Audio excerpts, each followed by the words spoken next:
maybe you also have one of those crazy friends who have been telling you about chemtrails, cloud seeding, weather modification, geoengineering, and how the government is secretly manipulating our weather. Ha! Google, Wikipedia, and all other information authorities tell us that for sure these are just silly conspiracy theories. I mean, come on, how could the government be spraying toxic chemicals into our skies to control the weather? You have got to be a very silly moron to believe such nonsense. Really? Have you ever heard this statement from President John F. Kennedy? We shall propose further cooperative efforts between all the nations in weather prediction and eventually in weather control. And did you know what former CIA Director John Brennan has said? Another example is the array of technologies, often referred to collectively as geoengineering, that potentially could help reverse the warming effects of global climate change. One that has gained my personal attention is stratospheric aerosol injection, or SAI, a method of seeding the stratosphere with particles that can help reflect the sun's heat in much the same way that volcanic eruptions do. So, it's not a conspiracy theory after all? One that has gained my personal attention is stratospheric aerosol injection, or SAI. But why are Google and Wikipedia and all the other major platforms lying about it?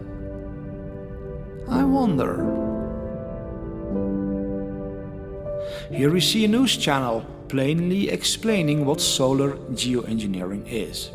Hi, I'm Femi OK. Today on the stream, could blocking out the sun actually help reduce the temperature down here on Earth? Let me show you what I mean. For instance, you could have material pumped into our stratosphere. That material could reflect the sun's rays or solar energy all the way back to the sun, meaning that we down here are kept cooler. That is a very basic, rudimentary understanding of solar geoengineering. Another news station did a more in-depth investigation into chemtrails. Could a strange substance found by a Southwest Arkansas man be part of a government test? Well, that's the question at the heart of a phenomenon called chemtrails, now getting widespread attention. Well, tonight, KSLA News 12 investigation reporter Jeff Farrell shows us the results of testing we had done about what's in our skies. It seemed like some mornings it was just crisscrossing the whole sky. It was just like a giant checkerboard. Bill Nichols snapped several photos of the strange clouds from his home in Stamps, Arkansas. They begin as normal contrails from a jet engine, but do not fade away like a normal contrail. Soon after, he saw particles in the air. You know, because we'd see it drop to the ground in a haze. Nichols then noticed the material collecting on the ground. This is water and stuff that I collected in bowls. I had it set out in my backyard on my dad's pickup truck. KSLA News 12 had the sample tested at a lab. The results? A high level of barium, 6.8 parts per million, more than 3 times the toxic level set by the EPA. Armed with these lab results about the high levels of barium found in our sample, we decided to contact the Louisiana Department of Environmental Quality. They told us that yes, these levels are very unusual, but at the same time they added the caveat that proving the source is a whole nother matter. Barium is a hallmark of other chemtrail testing, which even attracted attention from a Los Angeles TV station. There's already no shortage of unclassified weather modification programs by the government.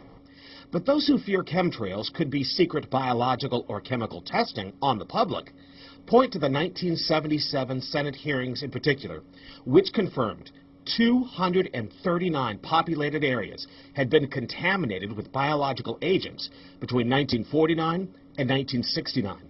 Later, the 1994 Rockefeller Report concluded hundreds of thousands of military personnel were also subjected to secret biological experiments over the last 60 years. But could secret testing be underway yet again? I'd rather it be something inert and benign, you know, something that's, you know, not causing any damage, but I'd like to know what it is. KSLA News 12 discovered chemtrails are even mentioned by name in the initial draft of House Bill 2977 back in 2001 under the Space Preservation Act. But the military denies any such program exists. Jeff Farrell, KSLA News 12 reporting. And, you know, it turns out until 9 years ago, the government had the right under U.S. law to conduct secret testing on the American public under specific conditions. Only a public outcry repealed part of that law with some exceptions. Now, Jeff's report mentioned high levels of barium linked to those alleged chemtrails. We wanted to find out exactly what effects barium has on the body. We spoke with Mark Ryan, the director of the Poison Control Center. Ryan tells KSLA News 12 that short-term exposure can lead to anything from stomach to chest pains. Long-term exposure causes blood pressure problems. Ryan addressed concerns by chemtrail researchers that barium could be meant to wear down a person's immune system. Anything that causes ill effects in the body long-term chronically is going to affect your ability because it's constantly working on the body. So from that aspect, yeah, that's a potential. An expert on the matter, Rosalind Peterson, explained the severe risks of these programs during a climate conference of the United Nations. Weather modification programs, experimental ones done by private companies, done by the United States government, done by states across the United States, are underway. There's more than 50 of them in operation across the United States.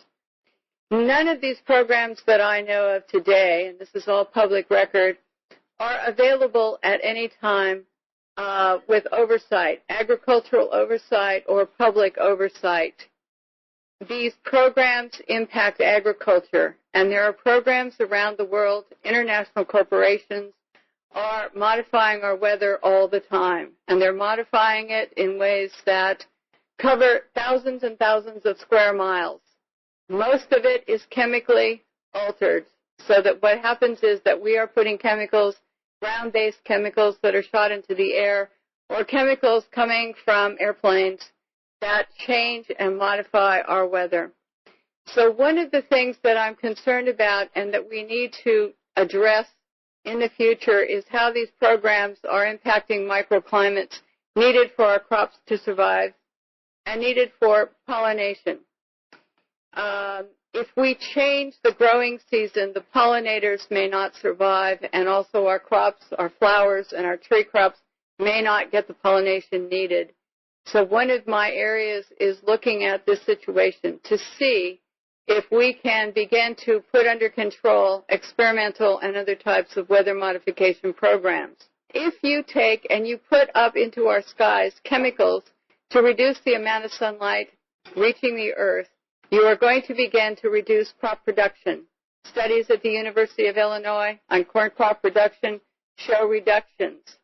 Without the process of photosynthesis, whereby plants from direct sunlight gain the energy to grow, to produce crops, we are going to find ourselves, if we mitigate in that direction, impacting the crop production not only here in the United States, but worldwide.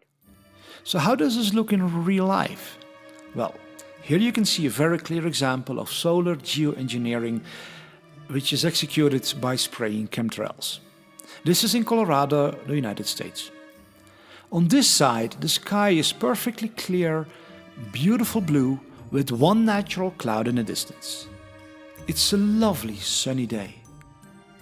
When we turn around, however, we see something peculiar going on. Dozens of airplanes are simultaneously flying over the same region, spraying enormous amounts of toxic chemicals into the sky. I mean, just look at what's going on here. Do you see how crazy that is? When we zoom in, we can see an airplane busy spraying his toxic load over the entire region. At first it looks like a condensation trail, but this does not evaporate like a normal contrail. On the contrary, it spreads out and forms a vast canopy of chemicals, metal oxides and other substances that cover the sun. After a while, this entire sky will turn completely gray. Gone is the beautiful blue sunny sky that makes people smile. The birds sing, the crops grow and the flowers bloom. After about half an hour we observe how the chemtrails are forming a thick veil of chemicals that block the sunlight. So Google and Wikipedia, the BBC and science platforms and the news agencies that have been saying that this is all just a conspiracy theory have been lying all the time, for years, in fact for decades. Why? What are they trying to hide from us? What is really going on here? On the website stopworldcontrol.com you find a shocking report called Climate Crimes, where you can see several government documents discussing weather modification programs. You will see how these operations have been causing devastating droughts, destructive storms that have destroyed the livelihood of millions of people worldwide and have killed thousands. You will also see in this report how the military are using weather modification for warfare applications and how they are trying everything in their ability to hide this from the public. There are even gag orders from the US government forbidding every employee working in these weather modification programs to talk about it to anybody. Again, why are they hiding this so aggressively from the public?